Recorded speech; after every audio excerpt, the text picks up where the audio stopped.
aussi, et pas Damaris la grâce. Bonjour, bonjour, na balandinyo so balandaka la grâce living cuisine. Lelo na elibino recette ya loso na cuisse. Cuisse na nga yango yo, na na sali yango te, na présenter bino kaka et puis naza na loso na nga yango yo, déjà na lambaki yango donc o za plastique ya pamba na kati ya loso na nga naza na oyo comme gemus mais na bosani kombo nango na français. Et puis naza pe na oyo eza ba raisin oyo ya do ba sisa ba mai nango déjà donc eza raisin mais ya kokauka. Et puis naza na matungulu oyo eza ya soso ba épice nanga ya soso.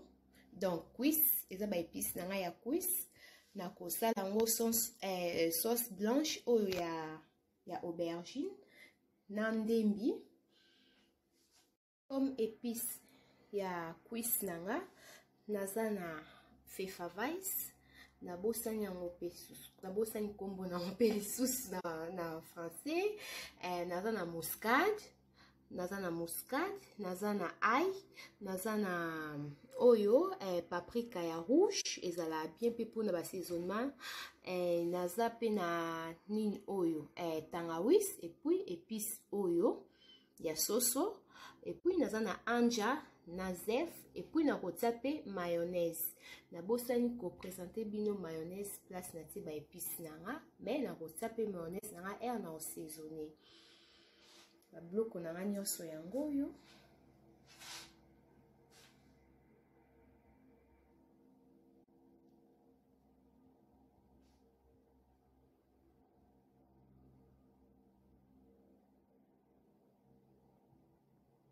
Vraiment bo excusez ngai tellement biloko ngo ezoleka ebele nazaka kanga moko na mi filmer donc na bosana ki ko présenter bino ba spaghetti o ezala mikie na otango na kati ya loso omoni yango yo donc na otango na suka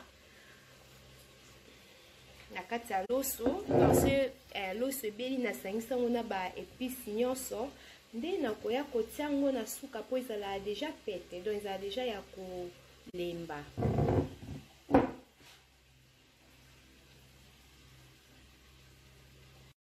Na kobanda nanu na cuisse na ngai yango yo nde na présenter bino nazo sukola ngo très bien après na ko saisonango na kotika ngo efanda après nde na obanda siko na loso ya liboso donc na sala na loso cuisse leta ekotaka ba épice après na koya kotia ngo sikoyo na four donc cuisse na osala ngo eloko ya suka.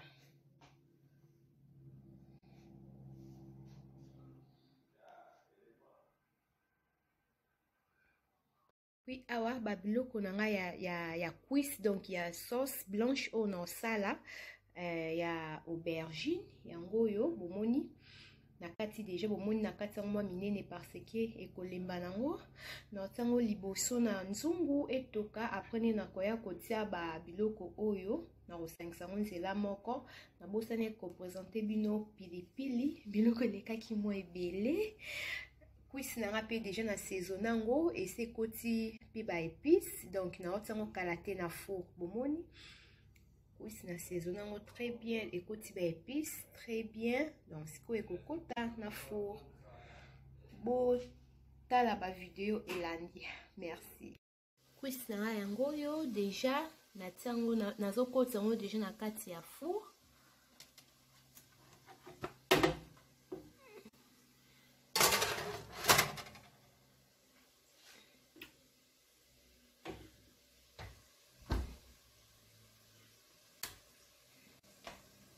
Cuisse nanga yango yo ebeli na ninga na balusango après na dimne moto na tia moto na ndo moto ezaki tina suka na 275 siko lokola ebeli nango na dimne kaka na tia tina 100 le temps na zela sauce na ngai pona servir. Merci tokutana na ba vidéo oyo elandi. Na ebisa bino ba aubergine na ngai e soki elembi na ofina ngo yango bomoni elembi donc naotia mwa fond musika mpona bavapeur yango oyo elembi. Sikoyo lokola elembi boye naotia babiloko oyo etikali bandembi matungulu epui naotia mafuta na kibe nanga na ai muscade. Après naofinika yango soki ebeli bokomona na bavideo oyo elandi. Bomoni natie deja babiloko nyonso. Sikoyo nakotia huile. Après naotia ai na muscade na mwa jimbo na ngai ya soso.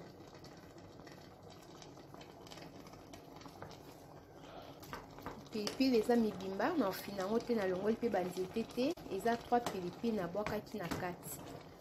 Donc oyo eza sauce na ngai ya cuisse oyo naolela cuisse mpo nalambi loso mais eyamo nakokoli yango mpe na fufu to na kwanga. Yango wana nasali sauce oyo mpo eakompanie nga na cuisse na nga na fufu na nga na kwanga.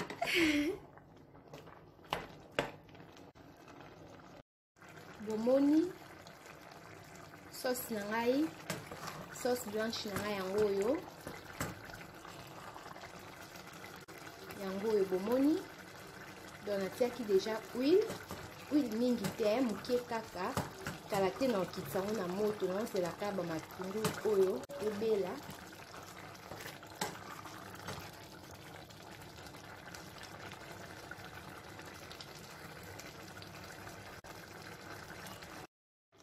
Sauce na nga ebeli yango oyo ebeli. Sikoyo nalingi na servir tokutani na table. Omoni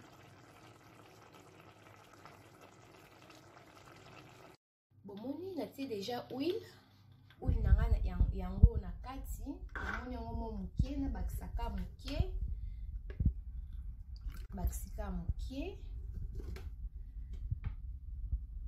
Après nakotia matungulu.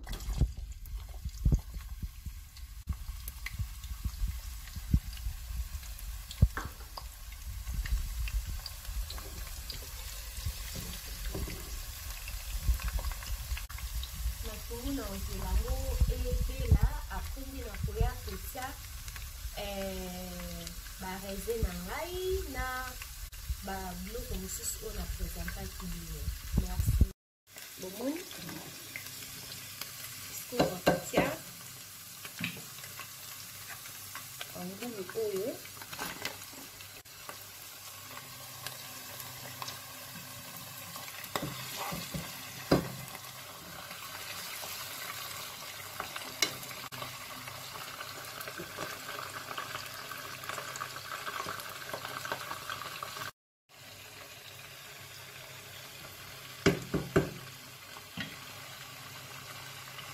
nakotia ba raisin et puis nakotia oyo bomoni nasukolaki yango deja bien. Bomoni eza na mai te na kati napasaki yango pe mais natikaki yango ka mpona lakisa bino mpo kombo nango ezokima ngai.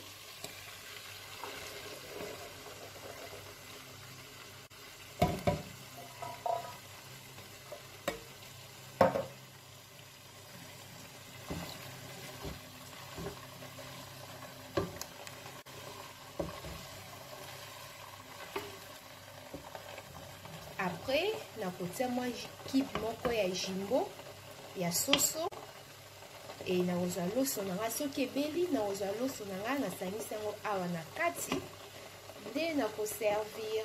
Merci. Ezala boye sikoyo nakotia yango mpe na kati. Sikoyo ekomi ntango ya kotia loso na ngai. Sauce na ngai ya loso yango deja ebeli. Babiloko na ngai nyonso naosangisa yango oyo ebeli. Sikoyo natia loso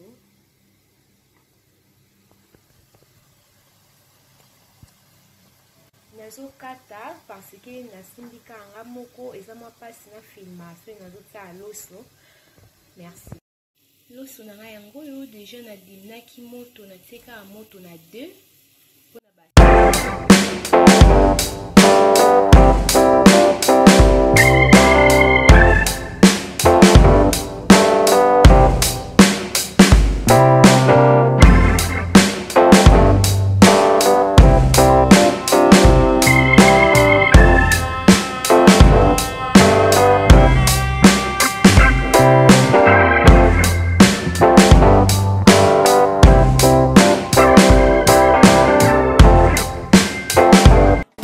mpona loso. Merci.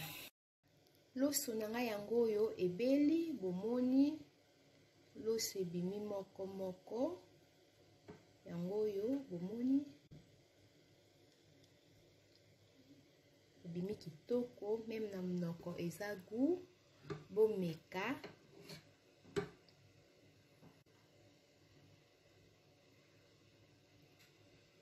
Koto pe natie déjà aubergine nanga bomoni na bandi na aubergine parce que aubergine ezalaka mwa makasi donc nalingi elemba nano soki elembi bien nde nakoya kotia ba épices mosusu oyo nakataki wana donc na bandi na aubergine soki elembi nde nakotia ba matungulu bandembi na ba paprika na ngai. Merci. Biloko na ngai yango oyo ebeli kwisi na ngai yango oyo nde nayebisaki bino yango oyo kwisi kitoko même na monoko eza goût bomeka bozala desi te.